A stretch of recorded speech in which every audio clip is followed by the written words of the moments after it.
Hello aspirants, welcome to the Hi-Fi of the Day, Daily Current Affairs by Alchemy Ias Institute. I am Suhas and we are going to discuss the 5 most important news topic of the day. How China has caused a supply squeeze of DAP, that is diammonium phosphate, and what it matters to India. What is DAP and why it is important? DAP is the second most used fertilizer in India after urea. It contains 46% phosphorus, 18% nitrogen and other key nutrients to early root and shoot development in India, and farmers use this apply this DAP during the sowing time. So what happened now? China drastically reduced the DAP export and has not exported a single ton to India since early 2025. This is mainly because China wants to prioritize its own farmers, and there is an increase in domestic demand for phosphate for using in electric vehicles, EV batteries. What it impact on India? China is one of the major importer of DAP.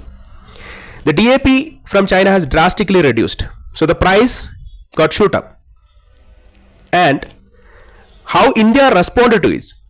India is finding new sources of supply. India is finding DAP from Saudi Arabia, Jordan and Morocco. It's completely replacing the China's import and reduces the DAP usage. And India is finding alternative fertilizers also, like NPK compounds. And how other alternatives like APS, that ammonia, phosphorus, sulfur, is replacing this DAP. These are similarly priced or like sometimes cheaper than DAP and have a balanced chemical composition also.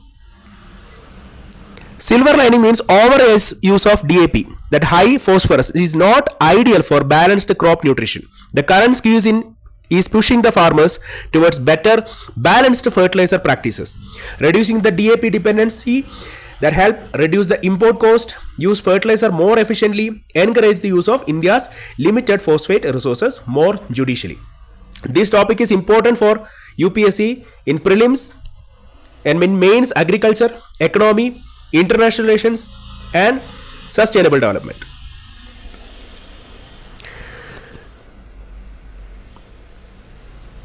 It is going to be the 19th birthday of Dalai Lama on July 6th, 2025. So what is the importance? Who is Dalai Lama? The current 14th Dalai Lama, Tenzin Gyatso, was recognized as the reincarnation of the age of 13. And he is the spiritual, religious and political leader of Tibetan region of China. In 2011, the Dalai Lama promised to re-evaluate the continuation of the Dalai Lama institutions, where he turned to 19. Now, this symbolizes a milestone. He has signed the institution will continue but under a framework. This could include a guideline for identifying his successor aimed at blocking Chinese interference. Why succession is continuous? What is the position of China? China insists on controlling the selection of the next Dalai Lama, likely to be ensured the figure that is pro-Beijing, pro-Chinese.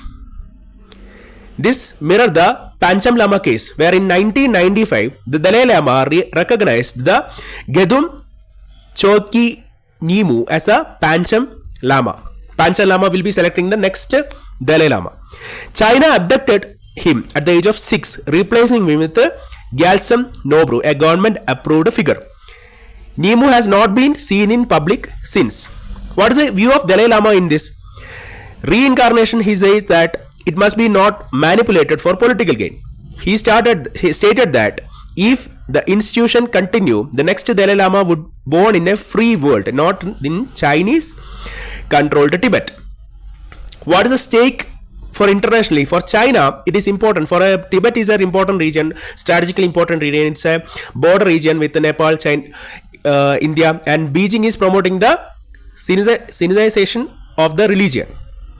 And for India, Dalai Lama has excelled to India since 1959 and the Central Tibet administration is working in the Dharmashala, and India is watching closely and balancing the strategic intervention against the growing tension with the China.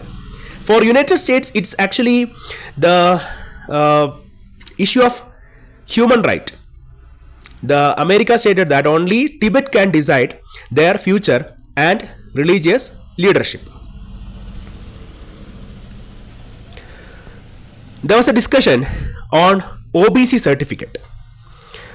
When a single mother approached the Supreme Court for getting an OBC certificate for her child, like her child should, the child is raised by her only, so she want her child to get her caste, not from the father's caste. So what is the core issue? A single mother OBC status is challenged in the current guideline, which require the proof of OBC status from the father or a paternal relative, even when the mother is the sole caregiver.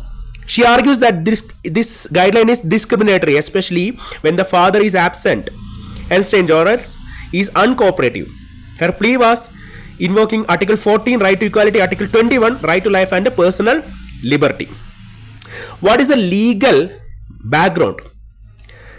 We can analyze several cases. The Supreme Court precedents in Rameshbhai Dhabai Naika versus State of Gujarat in 2012. In intercaste marriage, in this case, the Supreme Court said that in intercaste marriage, children usually inherit their father's caste. But in some cases, if the children is inherit the mother's caste, if the child is raised by her and integrated to her community. And in Delhi High Court said that in Rami Chaudhary versus Government of National Capital Territory Delhi 2019-20, a single mother from a scheduled tribe to get the caste certificate for her children. The court denied this request, stating that the child has not faced caste-based disadvantage. And in ruling, it says that granting them certificate might dilute the reservation benefit meant to genuinely marginalized. And in Monsoon Barkakoti versus State of Assam 2024, the Guwahati High Court said that a woman inherit OBC status from her mother, not her general category father. The court upheld the certificate since she was raised by her mother in her mother's community and faced social disadvantage. So why this case is important? This as an issue of gender equality, right of single mother and children to bureaucratic inflexibility, challenge to bureaucratic and inflexibility and potential proceedings. And we can use these examples in our essays and mains answers. There's an article in Hindu says that costly labs, the pharma plants should have a high level of safety culture. There was an accident happened in a pharmaceutical manufacturing unit in Hyderabad, highlighting the broader concern about the safety standards in Indian pharmacy industry. Here, there is a discussion of a specific component called a microcrystalline cellulose. What is this microcrystalline cellulose? It's a chemically safe, but manufacturing this is very risky. What are the characteristic of these microcrystalline cellulose? They are chemically inert, non-reactive, non-toxic, insoluble in water and most of the solvents, odorless, tasteless, non-absorbent through the skin and stable under normal environment. And what is the uses of this? They are used in pharmaceutical industries, binder in tablet manufacturing, filler or bulking agent, or disintegrants. In food industry, it acts as an anti-caking agent and it's used as an emulsifier. And it's also used in chemical and personal, cosmetics and personal care.